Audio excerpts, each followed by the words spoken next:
આપણને આત્મા દ્વારા નિર્દેશન કીટ આપી હતી, એટલે કે 2 વરિયાળી આપી હતી, ધાણા આપ્યા હતા, સૂરજમુખી આપી હતી, મકાઈ આપી હતી.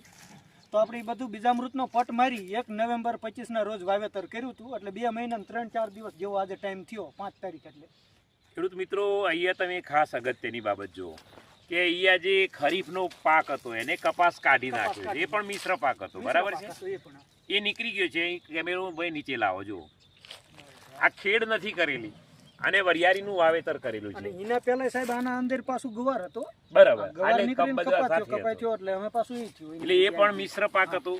અને આપણે આત્મા પ્રોજેક્ટ અંતર્ગત જે રબીની અંદર એલાઇડ નિદર્શન આપ્યા હતા, એમાં ખાસ વરિયાળી સાથે આ બિયારણ પણ એની સાથે આપેલા હતા. એમાં સૂરજમુખી છે, મકાઈ છે, અનેકવિધ સાથે ખેડૂતો આ કરે એ માટે આ નિદર્શન કીટનો પણ બહુ સરસ અમલ કરીને એક નિદર્શન તૈયાર કર્યું છે.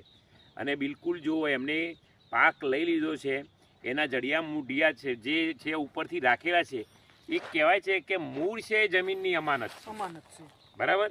એટલે એ કન્સેપ્ટ પણ ધ્યાને રાખ્યો છે. એટલે ખેડૂત ભાઈઓ, આ રીતે આપણે પ્રાકૃતિક ખેતીમાં ધીમે ધીમે આગળ આવવું પડશે.